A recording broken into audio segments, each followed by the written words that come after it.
Bonsoir, mesdames et messieurs. Le bureau de coordination de Béninois et Amis de notre Tamavoie tient à vous dire merci d'avoir fait le déplacement. Merci à vous tous, merci à vous toutes d'être venus pour assister à l'une de nos activités statutaires, on l'appelle, qui est d'un côté la commémoration de la fête des religions endogènes, pour faire plus court, je dirais donc la fête du Vaudou. Alors, nous ne sommes pas au Bénin, mais nous ne sommes jamais loin du Bénin. Et donc, à cette occasion, l'association Béninois et Amis de Nantes organise donc chaque année, autour du 10 janvier, une conférence débat. Elle essaie de faire autant que faire se peut, donc d'organiser un débat autour de cette question-là, avec différentes thématiques et surtout différents invités. Donc avant même de présenter notre invité, pour ceux qui ne le savent pas, je vais me présenter, Charles-Émile Sebedi, docteur en histoire de l'art. Je suis le chargé de communication de l'association. Je suis donc avec mon président Dieudonné Abo, docteur en lettres, et notre communicateur de ce jour, c'est le professeur Colombier Didier Marcel de l'université d'Abomey-Calavi au Bénin, qui est chercheur détaché, chercheur invité à l'université de Dresde, en Allemagne. Donc c'est lui qui est là pour nous entretenir à ce sujet. Et avant de continuer, j'ai aussi, dans le loge, derrière la caméra, le trésorier Narcisse Sassoba. Merci à toi, Narcisse. Donc, voici comment va se dérouler notre conférence de cette fin de journée. Je vais présenter brièvement notre conférencier. Je vais lui laisser la parole et je vais demander dans le public à toutes les personnes qui auraient des préoccupations, on va passer le micro que j'ai emmené tout à l'heure. Si vous avez des questions d'approfondissement, l'invité est là. Voilà. N'hésitez pas de recenser les questions pour qu'ils puissent y répondre convenablement. Si ce programme vous convient, voilà, on va le faire ainsi. Je vais quand même donner la parole. Bonsoir à toutes et à tous. Le chargé de communication, Charles Segui qui vient de me présenter, je suis Dieudonné Abo, je suis docteur en sciences du langage et président de l'association de Béninois et Amis de Nantes. Et aujourd'hui, nous avons l'honneur de recevoir un élu de la ville, M. Kissi qui est parmi nous. Et je souhaite, au nom de l'association, et en attendant que nous donnions la parole à notre invité, à notre conférencier, lui permettre de nous dire un mot par rapport à la relation nouvelle, à la nouvelle dynamique que la ville de Nantes est en train de mettre en place par rapport à sa relation avec les associations de la diaspora. Merci. Bon, merci en tout cas de cette possibilité de pouvoir communiquer avec tout le monde. Tout simplement dire que Nantes et Bénin, c'est une longue histoire. J'ai eu la chance, il y a quelques mois, de débarquer chez vous durant le sommet de la francophonie. Donc la plupart des gens qui nous posaient la question, un, c'était l'expo qu'on avait organisé et a fait des centaines de personnes qui sont passées. De deux, c'est aussi de voir qu'avec la coopération, on peut permettre aujourd'hui, l'Afrique peut apporter énormément de choses au pays, en tout cas aux villes du Nord, parce qu'il y a une coopération qui s'est dessinée entre l'école de design de Nantes et l'école School Africa qui est au Bénin. Et envoyer une dizaine de jeunes nantais aller à l'école de design Africa, apprendre avec l'expertise des diasporas qui sont revenus pour nous donner main forte à cette école, mais l'expertise de l'Afrique, comment aujourd'hui nos mamans, nos papas, nos industries peuvent utiliser le design aujourd'hui pour avancer Et donc, vous voyez que le Bénin est en train de contribuer une autre manière de faire à travers ces diasporas, à travers la vision de son Excellence, M. Talon, qui était venu la dernière fois à Nantes, c'est important de le souligner, et avec une forte délégation, et de voir avec son grand projet sur le quartier de création, de voir ce qui se passe à Nantes. Donc, étant donné, amis de Nantes au Bénin, je ne pouvais pas montrer qu'aujourd'hui, nous avons énormément de liens entre Bénin et Nantes, parce que son Excellence, quand il était venu, il y avait le ministre, le premier ministre, il y avait le ministre de la Culture, voire l'expérience de Nantes. Et je dis que si vous n'êtes pas de très bons ambassadeurs, peut-être qu'on ne parlera pas du quartier de création, étant donné qu'il y avait un fonctionnaire qui était là et qui a été détaché. Et donc le maillon que vous jouez en tant que diaspora démontre toute cette force quand on est ici, de nous montrer que être là aussi, c'est d'être ambassadeur, être là aussi, c'est d'être dans les deux parties sur le fait de la réciprocité. Étant donné qu'aujourd'hui, nous avons M. Marsal, qui est professeur invité à Dresde, et donc aujourd'hui, nous avons aussi dans l'association des gens qui sont aussi enseignants ici à Nantes.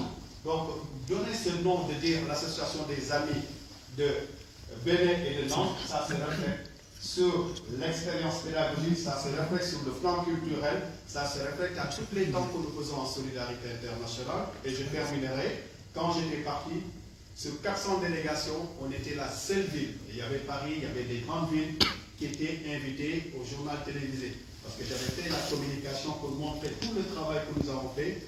Il y a mon conseiller en communication qui m'a dit que M. Guissé, la ville de Nantes est invitée à passer au journal télévisé à travers ma personne, passer le journal télévisé de 20h et l'émission qui passe de 5h à 7h du matin, on était invités pour parler des diasporas. Et donc j'avais demandé solennellement aux autorités de dire qu'il faut qu'on essaie d'ouvrir des fenêtres pour les diasporas. C'est important parce que vous êtes le creuset d'ici et de là-bas, mais vous avez une réflexion aujourd'hui qui doit montrer une autre image de l'Afrique qui bouge. Et c'est pour cela qu'aujourd'hui, je travaille énormément dans ma délégation pour l'implication des diasporas aujourd'hui qui sont là, de montrer que Nantes se construit avec ces diasporas. Donc, Monsieur le Président, chers membres de cette association, illustre invité, c'était des mots d'encouragement, de félicitations, et j'ai eu la chance aussi d'aller au village Pilon. Donc, aussi quand je suis parti, dans tous les rituels. Et pour terminer, le Premier ministre Jean-Marc Ayrault, quand il avait fait sa visite, donc les esprits avaient prédit un jour il sera une grande personnalité en parlant des vaudous. Donc, vous voyez que si on le croit, on ne le croit pas. Mais il y a des destins qui se croisent. Merci.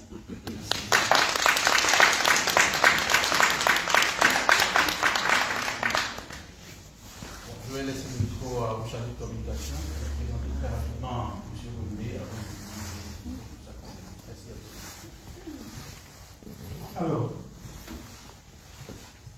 je suis chargé de présenter le conférencier. Didier Marcel Colombier. Je vais tâcher d'être bref, parce qu'il y aurait beaucoup à dire. Oui. Alors, c'est vrai, je suis un peu parti pris, parce que c'est plus qu'un ami, c'est un frère. Mais ce n'est pas l'objet aujourd'hui. Le monsieur qui est devant vous aujourd'hui est professeur d'histoire de l'art, mais son parcours est un parcours qui débute en Côte d'Ivoire avant de se poursuivre au Bénin.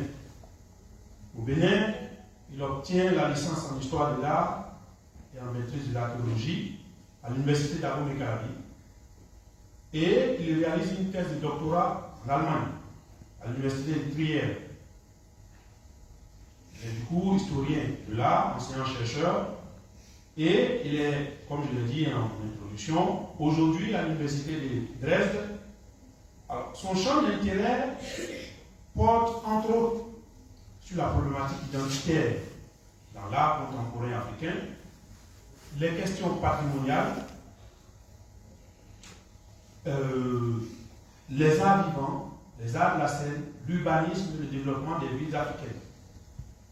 Il a dirigé la direction de la culture et du patrimoine de la ville de Porto-Novo et a été conseiller technique à la culture du ministère de la Culture, de l'alphabétisation, de l'artisanat et du tourisme en 2013 et 2014. Il a été aussi chef adjoint du département d'histoire et d'archéologie, chargé des affaires académiques et de la recherche en 2014 et 2016 et en 2016 et 2018. Et il a été directeur du patrimoine culturel au ministère du Tourisme et de la Culture en 2016 et 2017.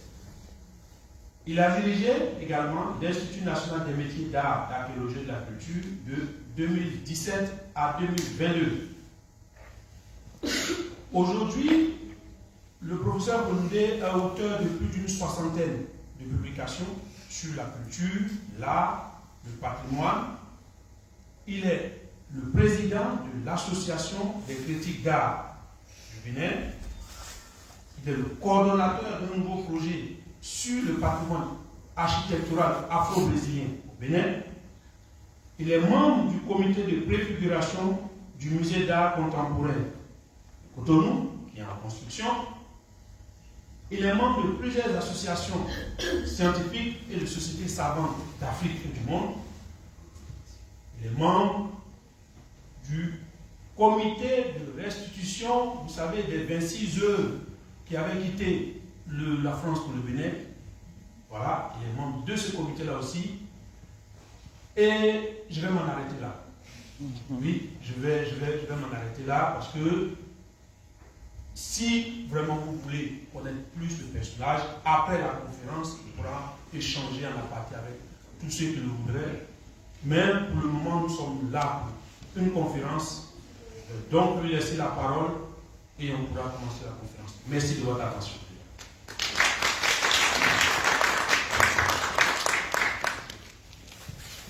Merci cher ami. Cher ami d'avoir été mon meilleur ami, puisqu'on était ensemble à l'université, l'Université nationale de Bénin à l'époque. Alors, merci, bonsoir à tous. Je suis très heureux d'être ici aujourd'hui. J'espère que vous m'entendez. J'ai pour habitude de ne pas parler fort, malheureusement. C'est un grand plaisir d'être ici ce soir pour vous entretenir de la collection contemporaine. Je vais d'emblée vous dire savoir que je ne suis pas spécialiste de l'audio. Je ne suis pas non plus reconnaissant. Donc, mon regard est un regard extérieur que le chercheur porte un peu sur la création contemporaine, du moment qu'elle est influencée peu ou prou donc par le volume. Alors, merci également à l'association des Béninois qui m'a fait donc l'honneur de m'inviter par l'intermédiaire du Parlement. Donc, cette petite discussion, je vais faire une discussion, une conférence parce que je ne vais pas vous dire des choses. Je vais partager avec vous donc mes observations. Je serai ravi de pouvoir donc discuter avec vous, de pouvoir échanger avec vous sur cette question. Alors, on a remarqué dans la production artistique béninoise que beaucoup d'artistes béninois se réclamaient généralement du vaudou. Le vaudou est devenu donc pratiquement une identité béninoise, un peu comme la maison est également de devenir donc, si vous voulez, un peu comme la Marianne française, donc une représentation du Bénin. Alors, au cœur de la quête d'identité que l'on trouve souvent dans les travaux des artistes béninois, on va dire donc que la question du vaudou reste assez récurrente. C'est récurrente, même si certains artistes réussissent donc parfois à la réduire à sa seule expression culturelle en occultant ou en minimisant la charge rituelle ou la charge sacrée qui est porteuse. Mais la question du vaudou demeure comme le substrat que l'on trouve dans un grand nombre de travaux des artistes plasticiens béninois. Alors, les artistes béninois, comme on le sait, sont souvent tirés par les critiques que l'on reproche de n'être pas assez entré dans la tradition ou d'être un peu trop dépendant de cette tradition, d'être un peu trop préodé à la thématique vaudou. Alors, ou d'ériger donc, d'utiliser donc le mot d'expression de l'africanité comme un élément majeur ou grand empereur dans deux cas. Alors, sur ce dernier point, en parlant d'africanité, on peut dire effectivement que le vaudou ne reste pas un dictat, une sorte de dictat de vaudou dans la création contemporaine de l'univers. Alors, pour en venir au vaudou, je dirais que le vaudou, c'est pas ça. On va écouter que l'on peut martyriser avec des aiguilles et puis que cela se note la culture et l'individu. C'est pas ça le vaudou. C'est pas non plus donc la possession. C'est pas en fait ce que une certaine industrie cinématographique, en l'occurrence Hollywood, a voulu nous faire croire. C'est autre chose. C'est quelque chose que je dirais c'est intraduisible, puisque je ne peux pas vous dire exactement un cadre dans lequel on peut situer le vaudou. Alors, pour parler d'un contemporain de vaudou, je dirais par exemple que Dominique Zimbé, puisque je vais commencer par lui. Donc, au cours d'une édition de la Villa de Dakar au Sénégal, un journaliste qui l'a interrogé sur la place du vaudou dans son art, Dominique Zimbé répondait en ces termes, je cite, donc, ce que l'on ressent, ce que l'on peut ressentir à travers le vaudou a quel parfum déjà? Ce parfum, je peux le traduire en peinture. Le parfum du vaudou, c'est le sentiment devant une citation. Donc, est-ce que disait Dominique Zimbé? Et sa réponse traduit la place notable que le vaudou occupe comme principale source d'inspiration dans la démarche artistique. La situation de Dominique Zimbé n'est pas isolée. Elle est vécue par la majorité des praticiens à réaliser. La première fois qu'il a montré, c'était au cours de la Biennale Regard Bénin en 2012-2013, au cours de laquelle j'étais un des commissaires associés. Alors, on voit ici représenter donc, une voiture, un bateau, un avion. On se dit, bon, ce sont les moyens de transport. Ok, d'accord. Mais quand on essaie d'aller de voir un peu plus loin de quoi il s'agit en fait de statuettes, de figurines qui ont été mises ensemble pour représenter, pour constituer donc ces différents moyens de transport. Or, dans la culture de ceux qui connaissent le Bénin, le sud du Bénin, le Togo et également le Nigeria, on voit un culte aux jumeaux. On appelle Roro, Benandi, Ibeji. Il y a différentes langues. Et les jumeaux qui font partie également, donc, qui sont des êtres divinisés, et donc qui appartiennent donc au vaudou, sont considérés comme des personnages extrêmement sacrés. On considère donc qu'une naissance gémellaire est une naissance mystérieuse et extraordinaire. De sorte que dans le sud du Bénin, par exemple, une femme qui donne naissance 3 fois de suite, par exemple, à des jumeaux, est érigée au rang de déesse. Et dans le Bénin ancien, elle ne devait plus référence au roi, c'est plutôt le roi qui devait donc référence à cette dame qui avait donc en 3 gestes de naissance à différents jumeaux. Donc on montrait à quel point les jumeaux sont importants dans la société béninoise.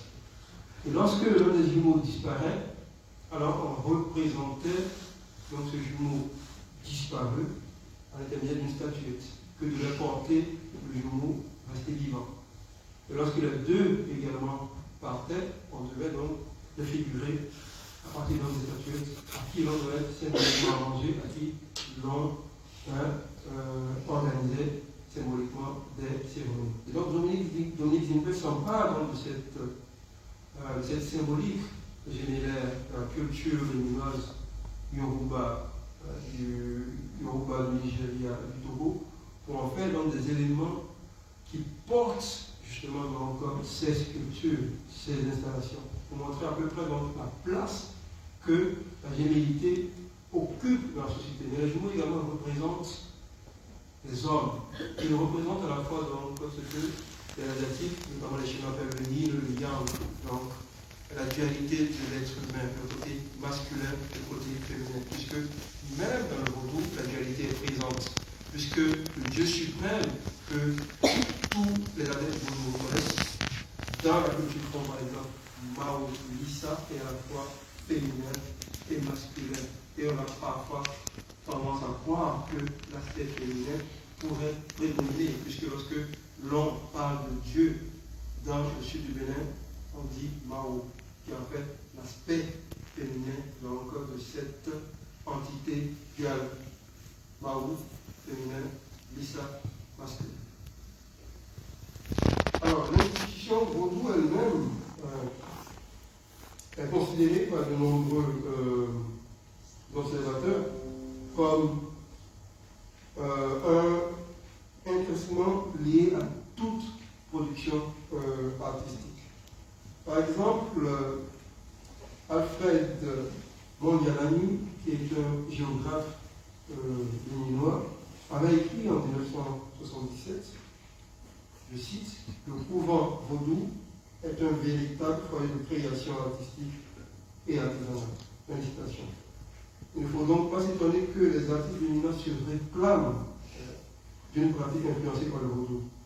Et Joseph Attendé, qui était notre professeur à tous les deux, de renchérir en disant que cette revendication est essentiellement identitaire, qu'elle vise à marquer la différence entre ses créateurs et les autres. Donc, le vaudou serait en l'occurrence donc une marque pour essayer de se détacher des autres types de création, une forme donc d'authentification de la création plastique béninoise. Alors, la plupart des plasticiens qui se réclament du vaudou, par exemple, ne sont pas tous donc vaudouisants. Ils ne sont pas tous initiés au vaudou. C'est ce qui est assez intéressant. Ils ne sont pas forcément des adeptes. Leur connaissance du vaudou est déterminée en fait par l'environnement dans lequel ils sont nés, dans lequel ils ont grandi et dans lequel ils créent. Alors, Joseph Attendé rappelle également que c'est au Festival international de culture vaudou que nous appelons donc Villa 92, qui est organisé en 1993 et qui a été suivi donc, du lancement de la conférence sur la route de l'espérance en 1994. Donc c'est à ce festival-là que nous devons la réappropriation publique du vaudou. Parce que comme nous le savons tous, pendant 17 années, de 1975 à 1989, le Bénin était fermé, puisqu'on a vécu donc une parenthèse marxiste-léniniste au cours de laquelle toutes les pratiques endogènes avaient été donc complètement abolies, avaient été complètement interdites. Il y avait même eu des chasses aux sorcières. Et donc, à ce festival de 1992, peu après, au sorti donc, de la conférence nationale qui a vu la démocratie revenir donc, par la grande porte au Bénin. Donc c'est à cette occasion-là que le vaudou rentre dans les pratiques des Béninois par la grande porte, qui devient donc une des identités, un élément identitaire extrêmement fort de la culture béninoise.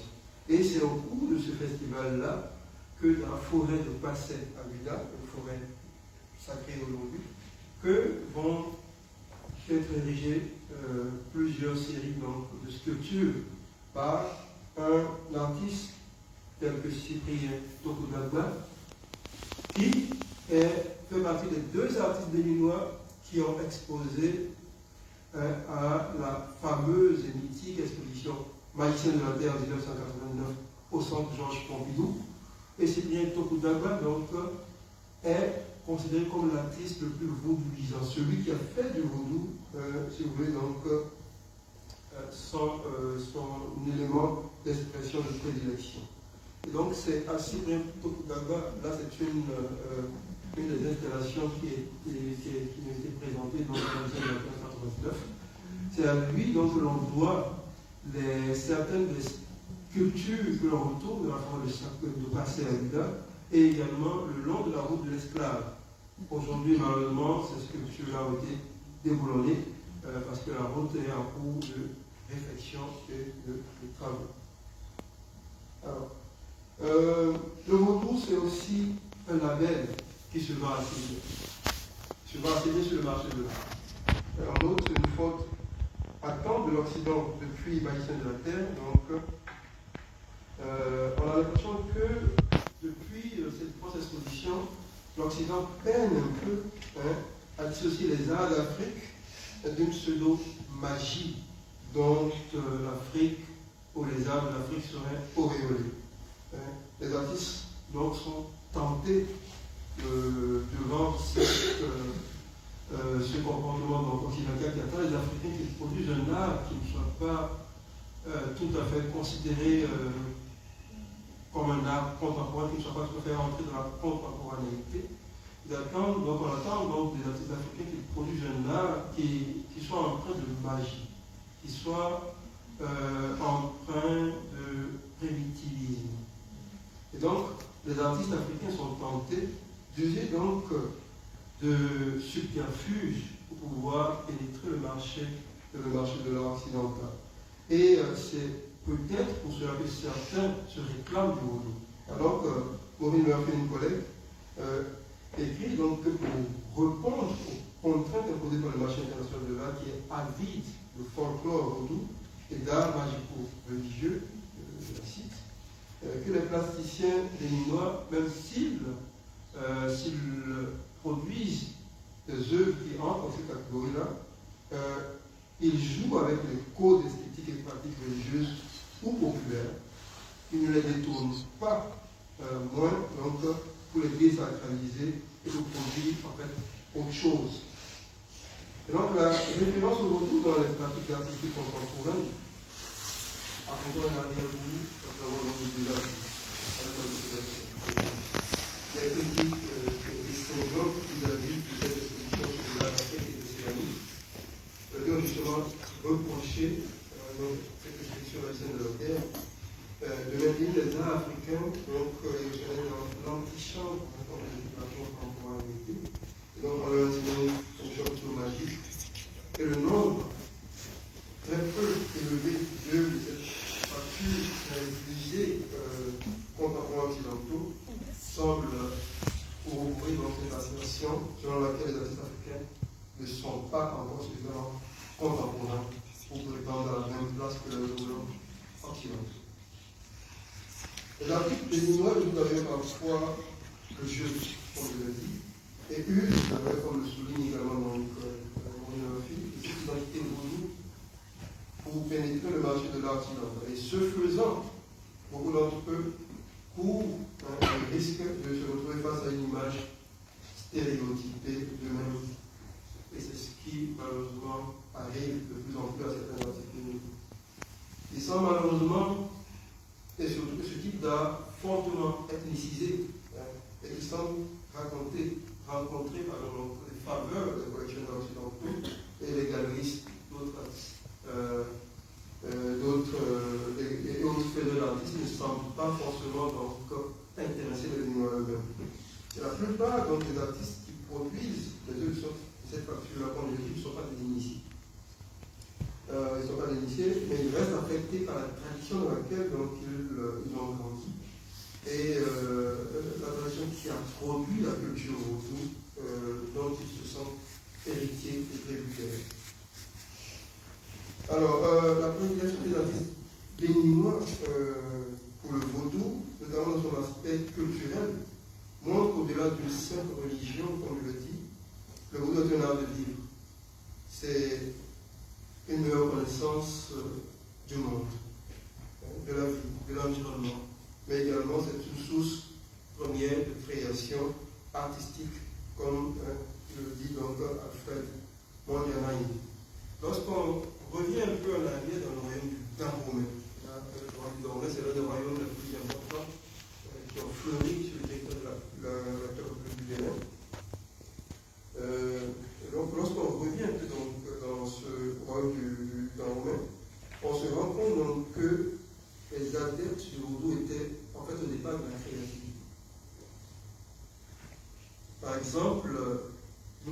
voyait aux alentours du palais des rois que des personnes, des artistes, qui étaient issus des lignées royales et ou de familles vaudou. C'était dans l'absolu. Parce que on leur accordait ce privilège-là, parce qu'on les trouvait plus dignes d'être proches du monarque et plus à même de pouvoir traduire en langage artistique la suprématie de ce qu'on appelle les Agaram, les princes d'Abomey qui sont arrivés donc alors, Paul Mercier écrivait en 1962, au sujet donc des tentures. Je vais pas écouter malheureusement les tentures, c'est ce qu'on appelle également des plans d'appliquer. Que l'on retrouve ceux qui sont déjà allés au Bénin, qui sont déjà allés donc, par exemple au musée d'Abomey, dans la galerie nationale, c'est les nappes applicables qui sont faites ou les types de tapisseries qui sont faites, c'est là qu'on appelle les tentures. Donc, Paul Mercier écrivait donc sur les tentures aussi que c'est une manifestation curieuse des arts graphiques qui est atteint aussi son plus grand développement au Gabon. C'est la décoration d'étoffes par application de motifs d'étoffes d'une autre couleur cousue sur celle qui sert de fond. Alors la technique de l'appliquer sur le tissu, comme on l'appelle, c'est une invention qui a été attribuée au roi Akadia, qui a régné de 1711 à 1732 et qui en aurait été inspiré après avoir vu dans une région étrangère des adeptes du vaudou, un culte vaudou, danser avec des accoutrements multicolores. Alors donc, il a fait emmener Manu Militari, donc plus tard dans son rôle des tenturiers et des tisserands, pour qu'il puisse donc reproduire ce que lui avait vu. Ce qu'il faut savoir sur le roi du Dahomey, c'est que le roi du Dahomey, c'était assez intéressant dans la progression et l'évolution de ce royaume-là, c'est que c'est un royaume qui s'est développé par agglomération, par assimilation. Puisque le roi du Dahomey, lorsque le royaume conquérait un nouveau territoire, il s'appropriait des choses de terre, et également les dieux, les cultes et les arts des peuples qui avaient été soumis. Et ils étaient annexés au royaume. C'est ainsi que de rien, le royaume est devenu puissant en annexant et en assimilant tous les autres peuples autour. Et parfois, lorsque le roi, intéressé par un artiste, envoyait un commando le débaucher, il lui faisait une proposition que l'artiste n'était pas, ne pouvait pas refuser. On lui offrait des terres, on lui offrait des épouses, des esclaves et une exclusivité, c'est de travailler pour le plaisir du roi et des militaires. Donc, ce qui faisait que beaucoup d'entre les militaires étaient donc arrobés et faisaient donc le prestige du royaume du Gabon. Alors, Vincent Guézaudier, a avancé en 1997 une définition du vaudou dans les actes de la conférence internationale qui s'est déroulée à Abomey, passé, présent et futur n'est pas là ici, au royaume d'Abomey, qui a été organisé par l'Institut Goethe. Il a dit, je cite, le vaudou désigne à la fois la grande divinité, l'esprit des anciens rois, l'esprit des ancêtres, des forces naturelles habitant les eaux, des plantes, c'était des endroits sacrés et enfin des objets. Alors, moi je me garde ici aujourd'hui de commenter ce qu'il dit, parce que le vaudou, je pense, c'est encore plus que ça. Le vaudou est le socle sur lequel s'est bâti, s'est développé donc le pouvoir au Dahomey. Et de nombreux pays ont connu au Dahomey, notamment dans le cas de Abomey, et il a été implanté de force à l'initiative de il est aujourd'hui donc que la ville d'Abomey concentre un nombre considérable de vaudou. Le vaudou a été d'un grand intérêt pour le développement de la ville et des arts de cour d'Abomey. C'est l'un des rares royaumes qui disposait d'arts de cour. Les chefs de corporation, par exemple, l'artiste, dans le royaume d'Abomey, étaient généralement les chefs de cour généralement. C'est vraiment quelque chose de culte. C'est le cas par exemple du forgeron Akati Teknoklando, que le nom ne vous dit certainement rien. Je vais vous montrer quelque chose qui va vous dire, voilà, sur l'image de gauche. Vous savez de quoi il s'agit? Oui, il s'agit de la statue du dieu Bou, qui se trouve donc au pavillon des sections du Louvre, et qui fait partie donc des œuvres d'art qui sont réclamées par le Bénin, par la France. Donc, qui a été emporté par le capitaine François Gris lors de la conquête du Cameroun. Et aujourd'hui, donc, cet objet, qui est censé représenter donc, le dieu Bou, le dieu des métaux, le dieu de la métallurgie, le dieu du feu maîtrisé, du feu dompté, le dieu de la technologie, le dieu de la civilisation, a été encensé lorsque la statue est arrivée donc, au musée d'ethnographie Trocadéro donc, en 1894-95. C'est un objet qui a été encensé par Guillaume Apollinaire, un objet qui a été encensé par Le Corbusier, en architecte de son état, et donc par une certaine élite française qui trouvait donc dans la production artistique de cette œuvre-là, donc une œuvre avant-gardiste. Alors, Akati et Teknoklando, l'auteur de cette était donc ce qu'on appelle un gouno, c'est-à-dire un prêtre du dieu Bou, donc du dieu des métaux. Et ce statut donc, de chef lui a permis donc, de produire donc, des œuvres de grande qualité car il savait mieux que quiconque matérialiser son produit. Alors, le bas-relief également, le bas-relief que l'on retrouve sur les murs des palais d'Abomey, qu'on retrouve aujourd'hui sur les résidences contemporaines. Le bas-relief également qui représente un peu l'enfant, qui sont une identité de l'enfant. On parle de fond, ici on parle du peuple d'Abomey qui a conquis une large partie du territoire du Bénin. Donc le bas-relief qui sont représentatifs donc de ce plafond-là, renvoie à une autre divinité, un autre dieu du panthéon vaudou, du panthéon bénin, en l'occurrence donc le dieu de la terre, Sapata, donc considéré comme le maître de la terre.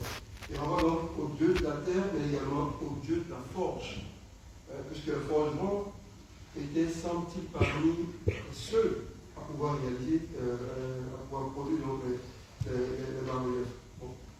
Il n'y a, semble-t-il, aucun rapport entre la terre qui est utilisée donc, pour réaliser donc, les bas-reliefs et la forge. Mais la réalisation des bas-reliefs est confiée donc, aux professionnels de la forge parce que ce métier, celui de la forge, est considéré comme celui des grandes connaissances, celui donc, de la maîtrise du feu, de la maîtrise également de la terre, puisque le forgeron devait extraire donc, le minerai et devait le réduire pour le transformer en outil agraire, en arme de combat. Et donc, cette maîtrise de la terre, cette maîtrise du minerai, donc, a forgé une certaine mythe du forgeron en Afrique. Donc, la technique de la scie qui est utilisée par les artisans pour le travail de fer implique, selon les fonds, une certaine maîtrise donc, du travail de la terre. C'est ce qui explique donc, que le forgeron était assigné à la réalisation des bas-reliefs sur les murs des royaumes d'Abomey.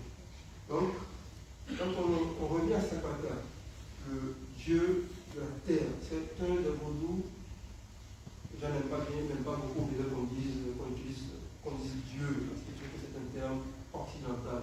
Il n'est pas dans le terme de divinité, ni non plus déité. Mais j'utilise ça pour qu'on puisse comprendre. Parce que vaudou est intraduisible, si vous voulez. Et donc, Sapata, parmi les dieux les plus connus au Bénin, c'est le Peukrin. Le Peukrin, en l'occurrence, parce que il est le dieu de la terre, et tout ce qui vit marche sur la terre. C'est grâce à lui que les récoltes sont abondantes, puisque puisque c'est lui qui offre des céréales produits donc de culture au vivant. Mais il est également très parce que c'est le Dieu des maladies aberrantes. C'est le Dieu donc qui donne les maladies à pustules, la variole, la rougeole, la variole, toutes les maladies à pustules proviennent de lui. Parce qu'il punit les êtres humains qui lui manquent d'égard en faisant donc apparaître sur leur peau ce qu'ils ont consommé comme céréales. Ce qu'il dit dans le médecin. Alors,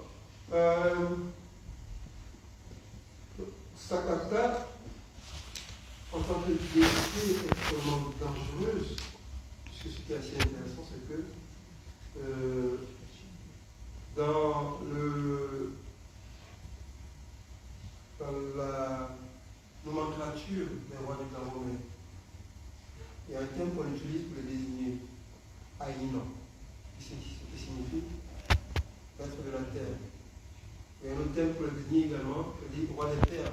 Or, c'est également ce qu'on utilise dans la nomenclature pour désigner le dieu de la terre.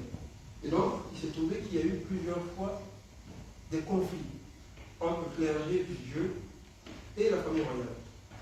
Et pour montrer sa suprématie, le dieu a commis donc des victimes dans la famille royale. Donc le dieu a tué une certaine famille royale. Et donc pour marquer leur puissance, les rois du Cameroun ont été obligés parfois d'exiler le clergé de ce dieu-là hors des murs de la capitale. Alors donc, les forgerons pour pouvoir dompter la force de la terre sont obligés donc d'utiliser également la leur. Et donc c'est selon les différentes façons dont ils contrôlent cette terre-là qu'ils peuvent produire le métal dont ils ont besoin pour pouvoir créer, pour pouvoir donc le produire et créer de nouvelles choses. Alors, un de mes réformateurs à Romé, de l'animation, m'a dit que la meilleure production en matière d'art se retrouve dans le spécifique. Parce que la dette a été éduquée pour n'offrir à son revenu que ce qui est beau et bon. Cette estimation est tout à fait juste parce que, effectivement, lorsque l'on se réfère au courant vaudou, les adeptes qui étaient internés parfois pendant de nombreuses années, qui allaient de 6 mois à 8 ans, par exemple, n'apprenaient pas uniquement que le mystère. Ils n'étaient pas donc instruits dans le mystère aujourd'hui. Ils devaient apprendre également un métier. Ils étaient artisans. Donc ils étaient maniés, ils étaient potiers, ils étaient différents types d'art qui étaient à leur disposition qu'ils pouvaient pratiquer. Des types de monde artisanal également. Et donc c'est ce qui explique que les courants vaudous sont en fait le point de départ de la création artistique, telle qu'on la connaît aujourd'hui. Puisque avec la colonisation et la déstructuration de la société, les artistes qui avaient pour commanditaire principal le roi et les dignitaires se retrouvent donc sans commande et sont donc obligés de produire pour la société. D'abord, au départ, pour les colons, ainsi Valais, Copenhague, aéroport, et ensuite pour donc parfois d'autres commanditaires et pour donc la contemporaine. Alors un prêtre catholique, en l'occurrence Jacob Agosso, qui écrit dans son temps que l'art se transforme pris d'abord l'essence dans le courant et le bosquet avant de se réfugier par la suite dans le palais de roi de France. Alors, la responsable de corporation d'artistes, comme je le dis, donc, était pour la plupart des hauts dignitaires vaudous. Et ceci permettait donc d'avoir une double connaissance à la fois religieuse et artistique qui était mise au service du roi, mais qui était également mise au service donc du royaume. Et ce choix qui appartenait donc au roi de désigner qui pourrait donc être l'artiste principal, était également fondé sur sa maîtrise de la pratique du vaudou. Donc le vaudou était au centre création artistique dans la République camerounaise. Et la présence des aspects vaudou dans les œuvres en témoigne. Alors, la plupart des artistes, comme je l'ai dit, notamment ceux qui travaillent le métal, reconnaissent une chose, vous, donc la divinité ou le dieu tutélaire à qui ils rendent hommage lorsqu'ils créent. Et Aziza, c'est, si vous voulez, le génie de l'inspiration. Et tous les artistes reconnaissent être marqués du souffle de Aziza. Mais cette bénédiction que Aziza leur octroie, elle est empreinte de malédiction. Pourquoi? Parce que la bénédiction leur permet de pouvoir commercer avec les dieux, de pouvoir franchir la ligne entre le monde visible et le monde invisible, et de pouvoir transcrire ce que les autres ne voient pas. Mais la malédiction, c'est que, justement, ils sont incompris du commun des mortels. Cette malédiction fait donc que l'on tolère plus ou moins donc, les accès ou les excès que les artistes pourraient donc produire parce qu'ils sont justement sous l'influence de Aziza. Alors donc, ce n'est pas surprenant que les plasticiens contemporains aujourd'hui prennent comme point de repère les traditions ancestrales et sahariennes à un art de cours qui est jugé par beaucoup d'entre eux comme prestigieux. Et si, comme je l'ai dit, la plupart des artistes de cours d'antan étaient des initiés vaudou, les artistes contemporains aujourd'hui ne le sont pas pour l'essentiel. Mais par contre, la grande majorité des sculpteurs sur métal, ceux qui travaillent le métal, sont généralement donc issus de familles traditionnellement liées à la forge, à la métallurgie du fer. Et donc, ils sont initiés. Parce que pour travailler le métal, il faut être initié. Et certains des artistes que j'ai interrogés, comme par exemple les frères Calix et Théodore d'Apougan, Théodore d'Aquité, hélas, pendant cela, ou encore Simon de Diokou ou Philippe Boudénou, m'ont tous dit qu'avant de créer une œuvre à partir du métal, ils sont obligés de faire une prière à leur divinité tutélaire pour pouvoir manipuler le feu et le métal. Alors donc, leur travail donc, à ces artistes dont la filiation est intimement liée à la métallurgie du fer, aujourd'hui, donc, ils ont abandonné quelque peu la tradition familiale qui était celle de travailler le métal, de produire des œuvres, des ustensiles du quotidien pour devenir des artistes plasticiens à plein temps et pour représenter généralement des divinités, des êtres assez magiques issus de leur imaginaire vaudou, comme on peut le voir par exemple ici. Et généralement, la figure qui leur sert d'inspiration reste toujours donc, la figure du dieu Ougou, comme je l'ai dit, qui aujourd'hui, par exemple, on retrouve cette sculpture du dieu Ougou, une copie de cette sculpture du dieu Ougou, qui a été réalisée par un descendant de Akati Pékando, on la retrouve donc au musée d'Abonné. Et donc la plupart des artistes aujourd'hui, tous les artistes qui travaillent le métal, à un moment donné dans leur parcours, ils finissent toujours par représenter donc cette divinité, ce Dieu Ougou.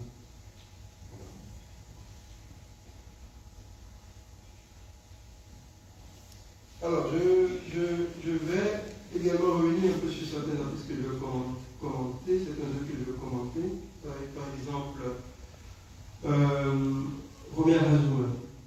Les œuvres de Romer Azoumen, il s'agit là de peintures de Romer Azoumen qui sont très peu exposées. Présentement, je pense qu'il y a une exposition à New York sur donc, une série sur le Fa.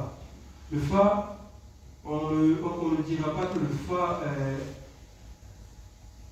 est dans le vaudou, mais le fa est absolument lié au vaudou, puisque le fa est au début et à la fin du vaudou. Puisque pour toute cérémonie qui doit être faite, il faut absolument interroger donc le fa, et le fa désigne, le fa dit à peu près donc, ce qu'il y a à cérémonie. Le fa, pour ceux qui ne savent pas, c'est. Je vais peut-être dire quelque chose qui va être très réducteur.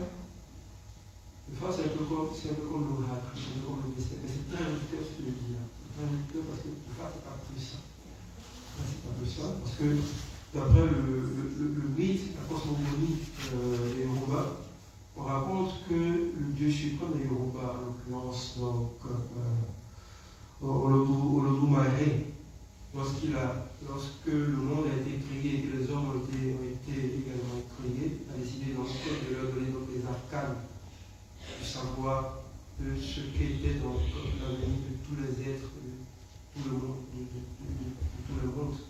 Et que le seul Dieu, enfin le seul vaudou qui était présent lorsque Olodumare était en train de mettre en place donc, ces arcanes du savoir, ces arcanes absolus, c'était donc Oromila, qui est donc, si vous voulez, le dieu de la divination. Et donc, après cette cosmogonie, tout serait écrit. Tout serait écrit, et les hommes devraient se conformer donc, justement donc, à ce qui est écrit.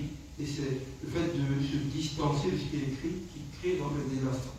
Mais si tout est écrit, ça ne veut pas dire que tu peux fixer à l'avance, puisque le phare reconnaît qu'il y a la possibilité de pouvoir un peu infléchir la rigidité de ce qui peut être une destinée fatale ou mauvaise.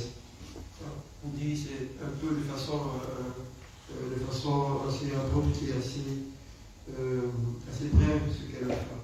Alors donc, certaines personnes, certains chercheurs ont comparé le fa, donc on dit que le fa également s'arrivait aux quatre éléments que sont donc le feu, la terre, l'air et l'eau. Donc on vient à la main, puisque le fa est composé en fait de 16 signes cardinaux qui combinent un peu, donnent naissance à 256 signes secondaires et qui combinent un peu également, je pense, à 4900 et quelques signes, et que chacun de ces signes est accompagné également d'un signe d'une représentation ésotérique et également d'une représentation figurée. Et donc c'est ça que l'on vient résumer à essayer donc de représenter ici par exemple. Et sur les différents éléments qui représentent donc les différents signes qui sont l'air, le feu, la terre et l'eau. Et les différents, ces éléments du phare également remet à la journée des objets sculptés dans le bois. Au niveau du jardin de la plante de la nature, il y avait un fromager qui avait été abattu par la foudre, et puisque c'est un jardin historique, et qui avait donc une importance extrêmement importante dans la connaissance de la vie de Porto-Novo. On avait voulu éviter que le bois soit débité pour servir donc à alimenter les feux, et donc ménage a été commissionné pour transformer l'arbre en signe du phare. Et c'est donc que les 16 signes du phare sont sortis donc de l'arbre qui avait été déraciné par la foudre. Aujourd'hui, malheureusement, nous sommes dans un espace végétal. Tout ce qui est organique finit par disparaître. Donc aujourd'hui, si vous y allez, vous ne trouverez plus dans ces différents signes du phare qui y avaient été représentés. Alors c'est bien pour Tokugawa, je voulais montrer au début donc, une installation. Il a également produit des œuvres, des toiles qui représentent, puisque lui il a systématiquement représenté donc, des éléments qui appartiennent à la culture voodoo, à la fois sur les murs d'Abomey, aussi d'autres murs, mais également sur les toiles qui aujourd'hui se rendent extrêmement chères. Donc, quelques éléments donc, des œuvres de Cyprien Tokugawa. Et puis, un jeune artiste contemporain, Sylvanus Couton, qui lui décide de s'emparer des chaussures. Puisque les chaussures également, vous savez, dans la tradition ancienne, dans le royaume ancien du romain, ou du romain par exemple, la seule personne qui était autorisée à se chausser, c'était le roi. Puisque les sandales font partie également du commandement du roi. C'était le seul individu à être autorisé à marcher sur terre, qui représente donc le dieu Zapata, avec les sandales. Et au cours du couronnement, l'une des parties les plus importantes, c'est lorsque l'on chausse le roi en lui donne le pouvoir. L'une des choses également qui se fait lorsque l'on déchausse le roi, on lui retire son pouvoir. Et donc, si par Couton recycle les chaussures anciennes, il les prend, il en fait des masques. Il en fait des masques, il en crée, il fait une cité où ces masques, ces chaussures s'adressent à nous. Ces chaussures nous parlent. Et elles nous rappellent d'où nous venons. Elles nous rappellent que nous venons de la terre. Elles nous rappellent que nous serons un jour envoûtés par la terre parce que poussière nous sommes, poussière nous vivons. Et dans la toile de Sylvanus Couton, on retrouve également donc toujours une référence à l'initiation. Puisque l'initiation semble inscrite dans la nature de l'homme, dans la nature devenir. Pour pouvoir devenir homme, il faut être initié. Peu importe, il faut être initié. Donc cela revient de façon récurrente dans le travail de Sylvanus Couton. Et lui, Jacoban, par exemple, décide de représenter Legba. Qui est Legba? Legba est une divinité assez intéressante, fascinante, à bien des égards, puisque les mythes racontent que tous les dieux disposent de pouvoirs extraordinaires. Elioso ou Shango, qui est un peu dans le tort des Vikings, puisque c'est le maître du tonnerre et la foudre, Elioso. Un de ses armes de prédilection, c'est la hache à double tranchant, par exemple. Donc, tous les dieux auraient chacun un pouvoir qui représente un vaisseau, c'est par exemple également le justicier ultime. Mais il se trouve que le dernier des dieux, Legba, que les Romains appellent Eshu Legba, par exemple, n'aurait pas de pouvoir de ce que raconte le mythe. Et que le seul pouvoir qu'il posséderait, c'est celui de comprendre le langage de tous les autres dieux, puisque chaque dieu a un langage spécifique. Et donc, étant donné qu'il comprend le langage de tous les dieux, il est l'intermédiaire entre les dieux et le messager des dieux et des hommes. Et donc, ça lui permet de pouvoir faire certaines facéties. Donc, il peut induire tout le monde en erreur quand il le veut, comme il le veut. Et donc, ce qui fait que pour chaque cérémonie qui va être organisée, on est obligé de s'adresser d'abord à lui, qui porte le message à tel Dieu, en disant, nous voulons faire cette cérémonie pour tel Dieu. Si on ne le fait pas, il faut le trouble. Et donc, Jésus également, c'est le Dieu, puisqu'il est le messager dans les dieux, c'est également le Dieu des voyageurs. Également le Dieu des voyageurs, et beaucoup, donc, il est aujourd'hui très présent dans les Caraïbes, il est très présent également donc, au Brésil, dans le Cameroun. Lui, il me semble que les gens appellent Papa Ramon, qui a débordé pour devenir Papa Ramon, pour devenir, si vous voulez, donc, celui que les gens appellent le diable. C'est ce que les gens diront parfois parce qu'il est représenté généralement soit anthropomorphe avec le mode de tête, des cornes parfois, et un phallus gigantesque. En fait, c'est juste pour traduire donc le côté extrêmement dynamique de ce Dieu-là. Et les gens ont mal interprété ça et en ont fait donc un diable. Alors donc, Elvira Florent, elle montre donc que ce Dieu-là, elle représente cette partie en plexiglas avec donc, plein de lumière tout autour pour montrer qu'il est également un symbole de mondialisation, puisqu'il a protégé ceux qui ont été mis dans l'esclavage et envoyés de l'autre côté, et les a ramenés pour ceux qui sont revenus sur le territoire occupé. Et que lorsque l'on parle de mondialisation, c'est peut-être l'un des dieux que l'on devrait le plus représenter parce qu'il s'adapte absolument à tout. C'est ce qui explique donc que ce soit donc en flexibilité.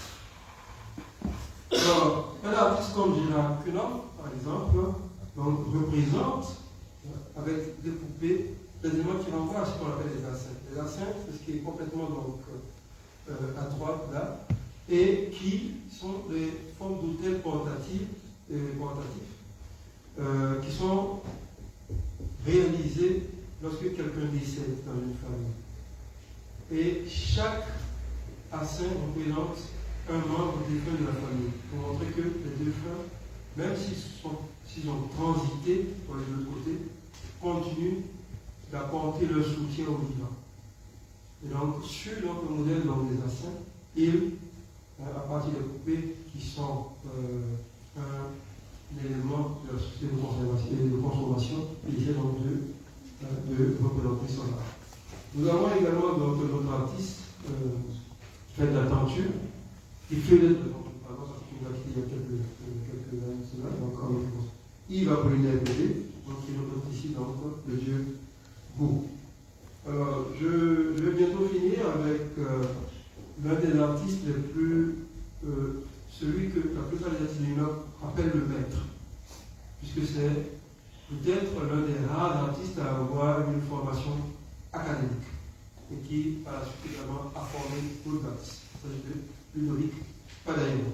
Donc, qui représente donc ici, dans cette toile-là, Champala. Champala, c'est le nom en Yoruba de Sapata, Dieu de la terre, et qui, dans une installation ou d'une édition de l'annual de Dakar au Sénégal, avait donc représenté donc ces types de totems-là, et c'était donc l'intitulé de cette installation, c'était les habitants du vide, qui avaient parlé des liens qui unissent les vivants et les morts, donc le monde visible au monde invisible. Et lorsqu'on parle du monde visible et du monde invisible, on parle des ancêtres. Les ancêtres reviennent dans cette œuvre de Julien Tizogan. Donc il montre l'ancêtre que l'on voit, et l'ancêtre également qui est matérialisé à travers les différents ancêtres, donc les hôtels portatifs que l'on retrouve donc à ses pieds. Et c'est également pareil avec une jeune artiste, Hélène Aïsson, qui donc reprend également donc les ancêtres pour parler donc de ce lien qui subsiste toujours entre le vivant et la mort, comme l'a dit Diop, donc pour le Sénégalais, les morts qui sont pas morts. Et c'est souvent de cette façon que les morts sont représentés dans la culture, sous forme de ce qu'on appelle les revenants, les Egungu ou les Obito. Donc que chaque famille sort pour dire que l'ancêtre qui est parti est revenu rendre visite aux vivants, le temps de communier avec notre vivant pendant quelques instants. C'est sur ce mot-là que je vous dis. Merci de nous remercier.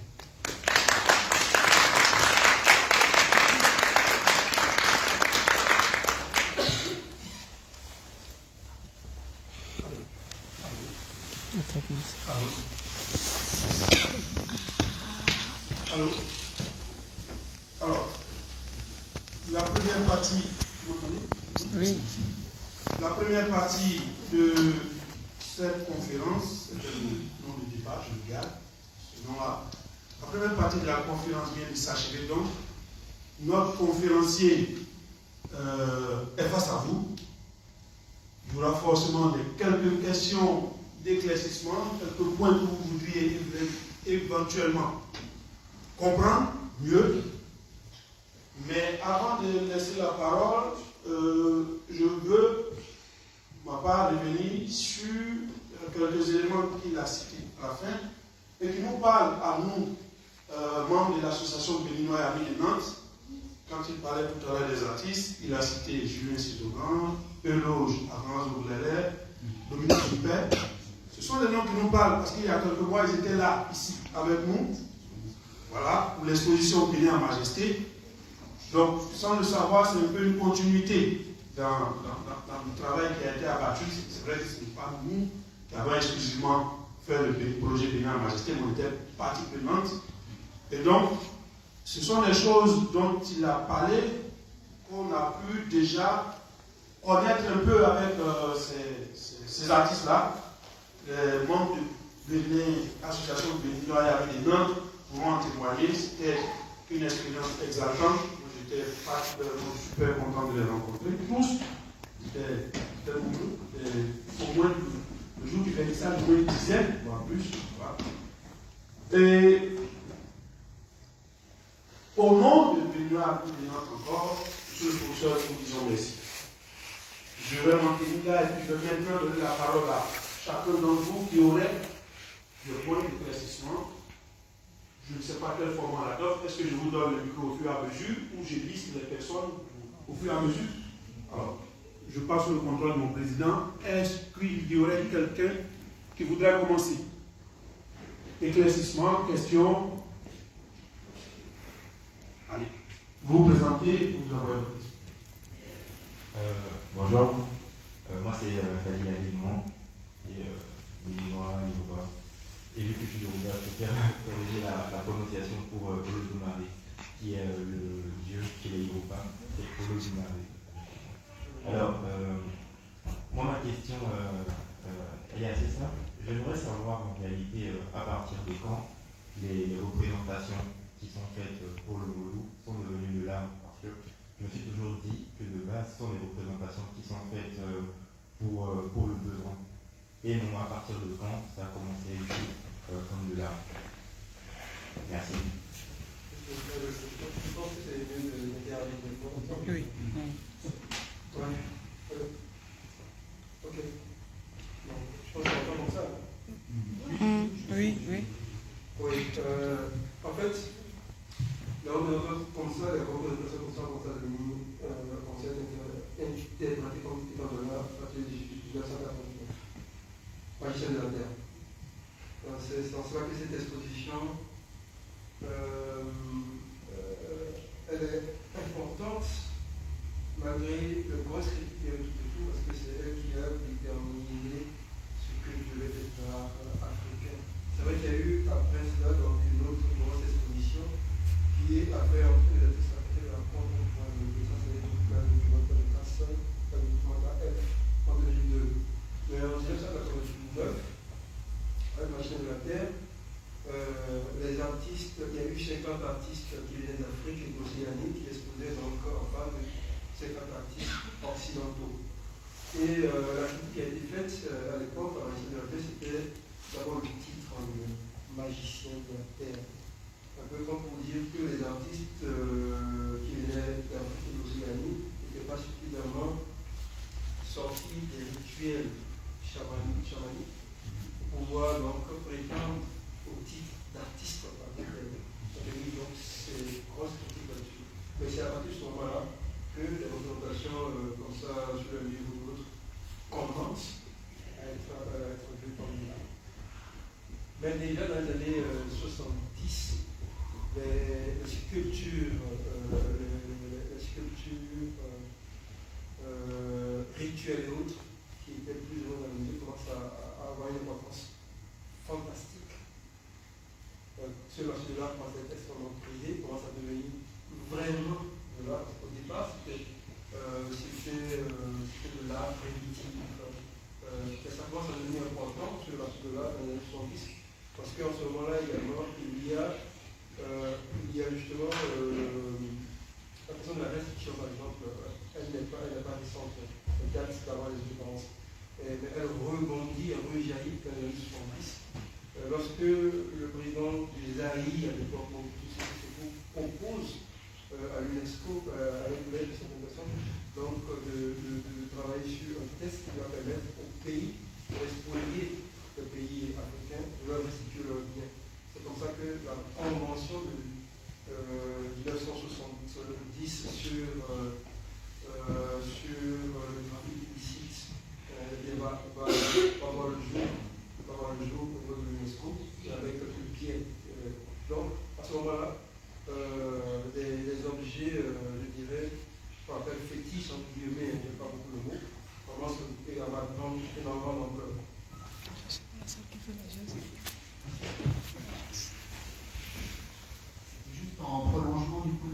réponse, qu'on voit ici qu'il y a un regard occidental sur justement l'art. Mais au niveau local, est-ce que cet art a été jugé comme étant un art plutôt par rapport à la question qui a été faite, sans ce regard extérieur occidental?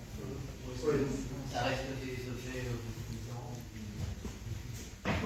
Ce qu'il faut savoir, c'est vrai qu'on a pendant longtemps pensé que les productions artistiques africaines étaient surtout fonctionnelles.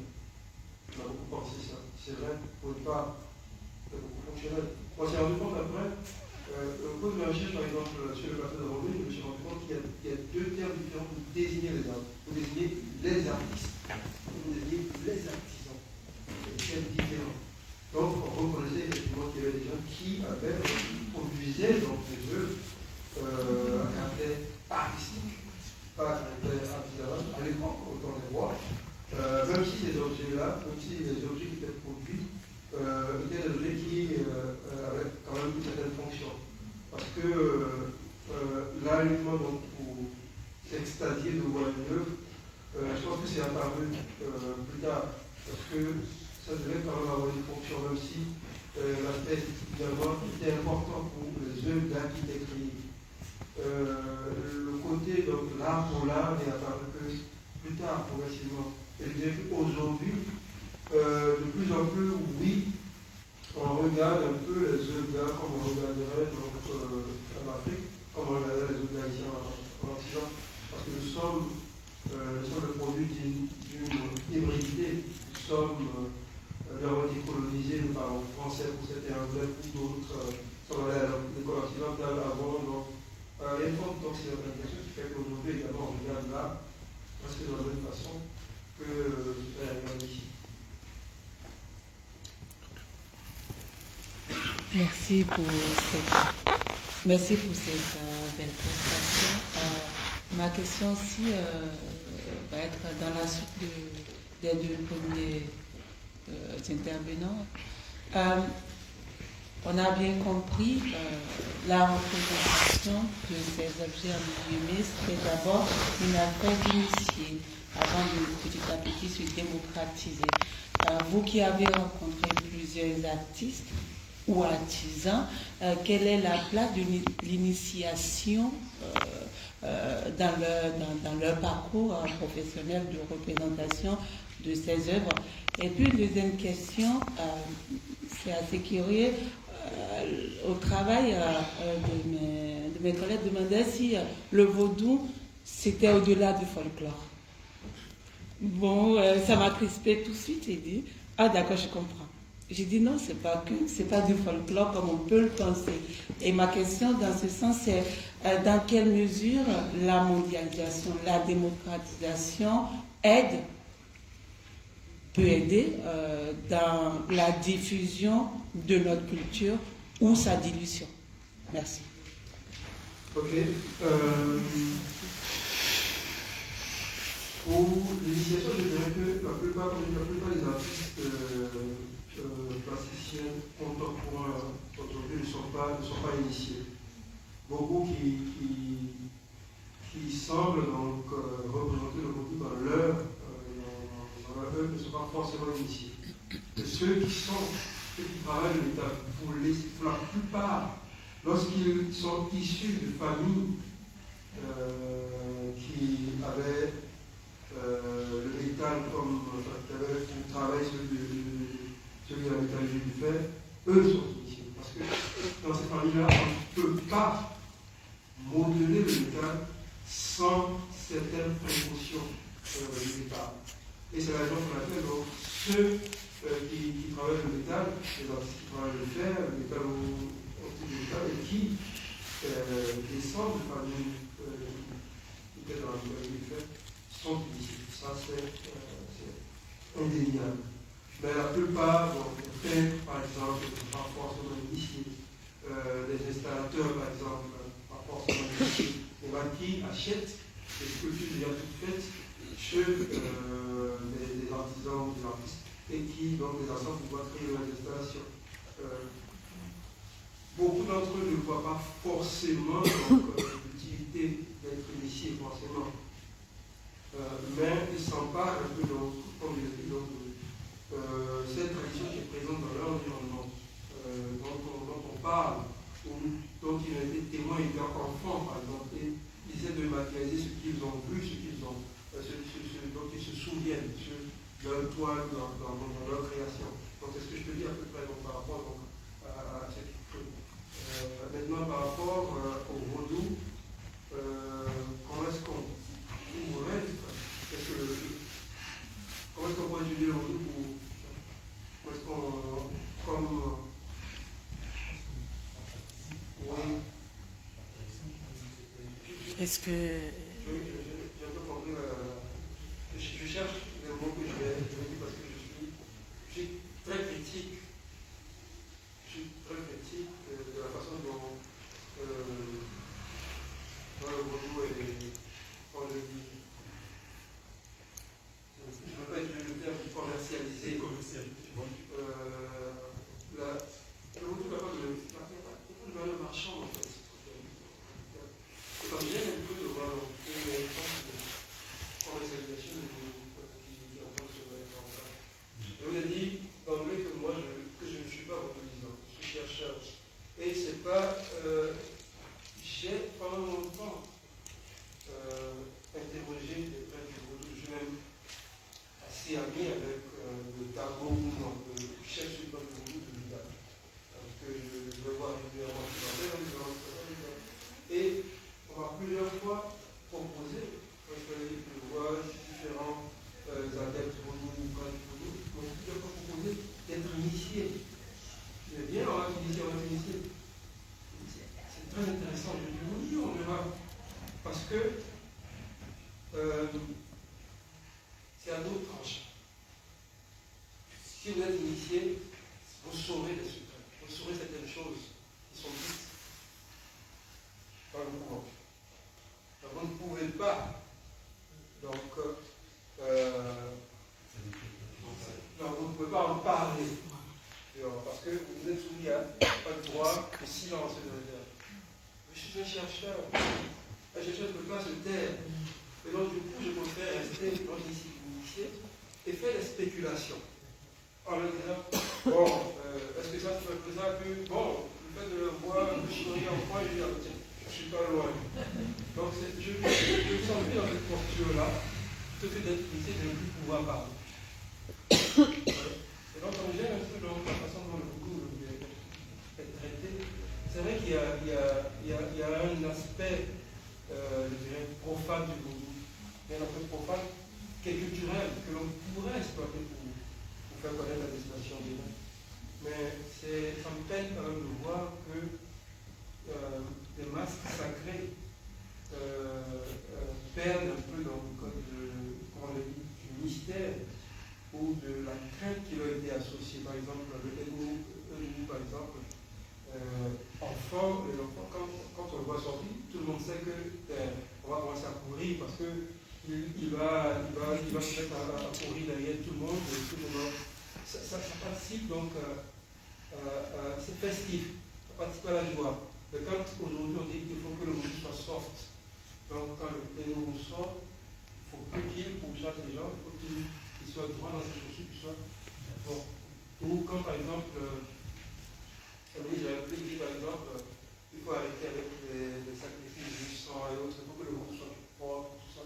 Bon, moi, ça n'a pas de problème. Je ne vais pas dire à quelqu'un comment est-ce que tu vas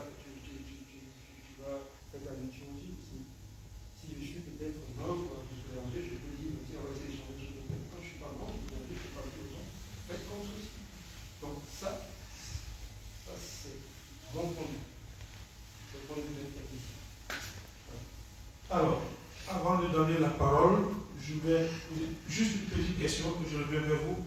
Parce que cette question vient de l'intervention du professeur. Alors, ma question concerne d'abord ou non 2. Bien le nom, je ne me trompe pas. Oui, le professeur a des liens particuliers avec lui. Je me rappelle encore votre fameux voyage en Haïti. D'abord, vous m'avez été reçu comme chef d'État. Alors, quelle est lui sa position? Là, c'est les liens que vous entretenez avec lui, c'est le professeur. quelle est sa position face au village, non pas au village, à la tendance que prend le vaudou actuellement? Quelle est la position d'abord si vous avez déjà échangé avec lui? C'est secret. Si ce n'est pas secret, justement. Si ce n'est pas secret. Non, je n'ai pas encore échangé avec lui sur ça parce que je n'étais pas au vaudou, le fameux vaudou des. Non, le fameux vaudou des. J'y étais pas, mais puisque je serai peut-être en février, donc je vais passer le voir. J'arrive bien, donc je vais lui demander. Apparemment, il semblait content, d'après ce que j'ai ouï dire, que cette personne était contente, que la ville de Lila, soit enfin une ville qui bouge. Une ville qui bouge. Je vais être un peu médisant, si vous voulez. Je peux être un peu médisant parce que, vous savez, il y avait le Festival international de Porto-Novo, à Porto-Novo, au cours duquel également il y avait un peu de choses qui étaient faites, et puis qui finissait à l'apothéose sur le 10 janvier, donc la fête des religions mondiales, tout ça. Il n'y a plus de Festival international de Porto-Novo, puisqu'on a dédié Porto-Novo, puis on a fait le Road Days. Donc, moi qui vis à Porto-Novo, sans être Porto-Novo, je souffrais que les gens me fassent de leur colère. Ok.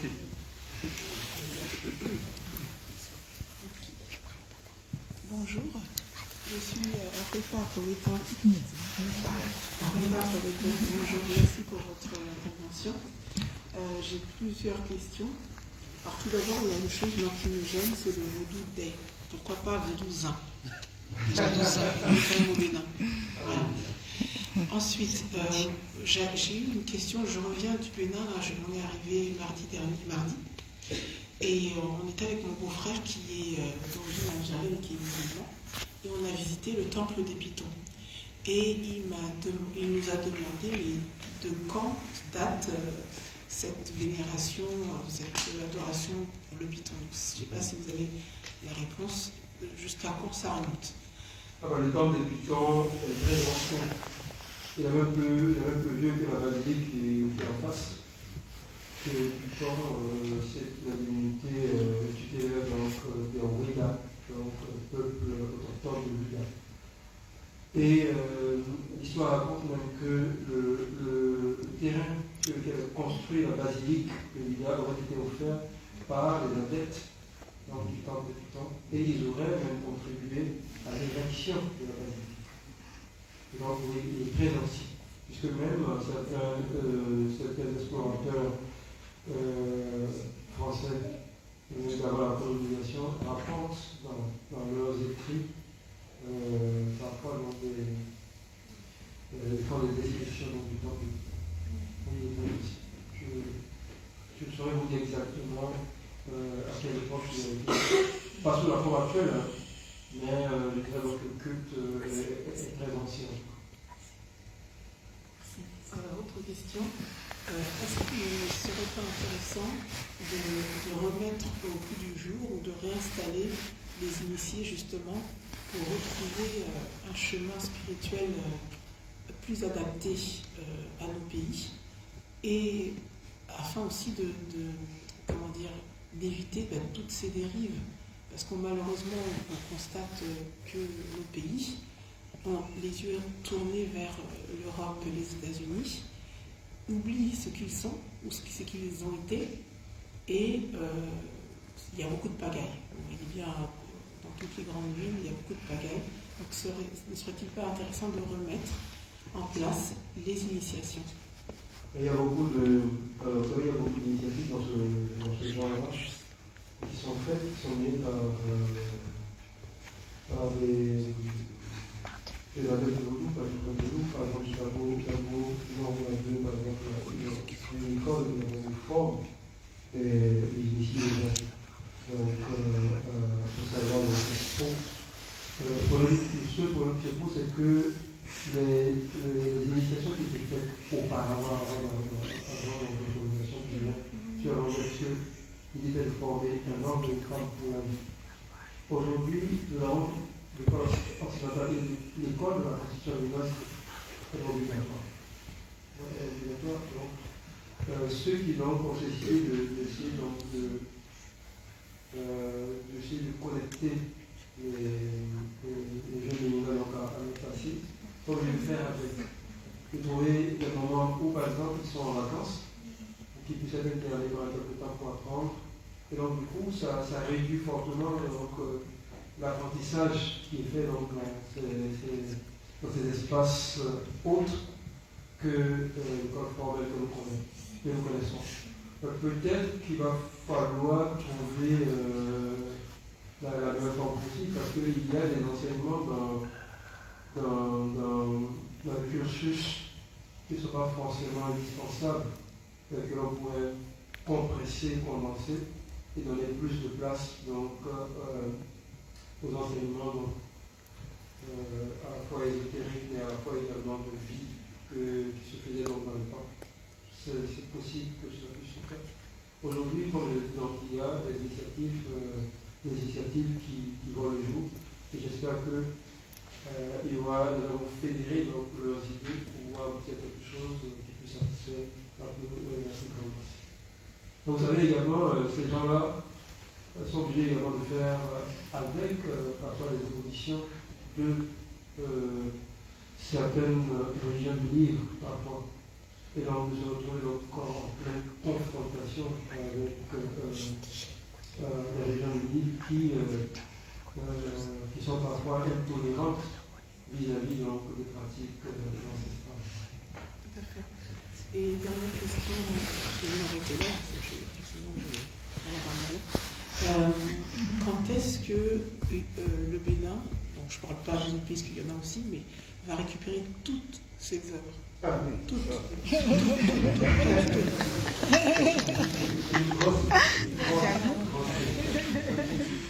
Une grosse question. Bon, ça je saurais vous le dire parce que ça reste quand même une question politique aussi.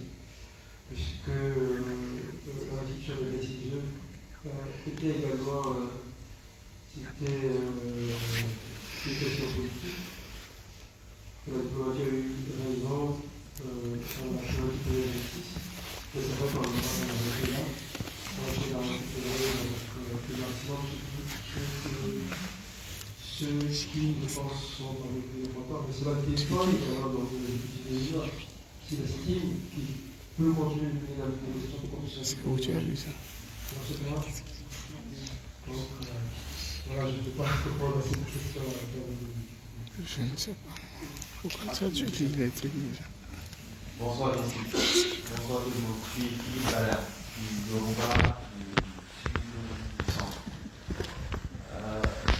J'ai constaté qu'au cours de la présentation, nous avons eu connaissance de la plupart des déités du sud, de l'est à l'ouest. On a été jusqu'au Zou, un peu dans le Zou nord, mais au-delà de là, on n'a pas grande connaissance des dieux, si je peux les appeler comme ça, du nord. On voit les chevaux, on voit plein de choses à la télé, on entend à la radio, on voit beaucoup d'événements, mais on nous diffuse très peu, sinon pas du tout, ce qui se passe au-delà du tampon. Tous les autres font partie du Bénin également. Moi perso, et j'espère que tout le monde voudrait en savoir plus par rapport à ces divinités du Nord. Oui, effectivement, il y a, vous savez, le vaudou, c'est un terme qui est utilisé surtout dans une agriculture calpado. Donc l'exemple du calpado, c'est surtout donc les poissons fond ou autres, je dirais dans l'arrivée et autres. Mais par exemple, même chez les Yoruba, on ne parle pas de vaudou, on parle de orisha. Chez les Yoruba. Dans le Nord, également, il y a des pratiques endogènes qui ne portent pas le nom de vaudou, mais qui s'apparentent donc également à des rituels que l'on voit dans le Sud. Il y a également une forte prégnance du culte aux ancêtres que l'on retrouve dans le Nord du Bénin. Et ce qui est également très important dans le Nord du Bénin, notamment, je parle de la zone de la Tapora par exemple, donc la zone nord-ouest de notre pays, c'est les rites de passage et les classes d'âge qui sont extrêmement importants parce que les gens d'une certaine génération font des rites et progressivement, ils deviennent des hommes ou elles deviennent des femmes, aptes donc à trouver leur place dans la société et à diriger la société. Donc c'est un peu comme des castes d'âge. Et il n'y avait pas dans ces sociétés de pouvoir centralisé.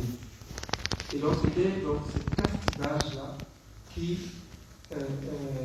tour à tour, donc, prenaient des décisions importantes pour la communauté. Donc les rites de passage dans ces sociétés-là sont extrêmement importantes. Quand on va plus dans le nord-est de notre pays, c'est une zone qui a été fortement islamisée. Donc l'islam est encore très présent, même s'il y a des pratiques également endogènes qui rappellent également les pratiques vaudou. Mais l'islam est fortement présent là. C'est vrai qu'il manque encore une étude générale pour appréhender les différentes divinités donc des différentes régions. C'est un travail qui doit se faire, je pense qu'il doit se faire dans le temps, parce qu'il faut prendre le temps de faire ça, que les chercheurs puissent travailler sur ces questions-là, pour avoir trouvé quelque chose qui soit le plus véridique possible.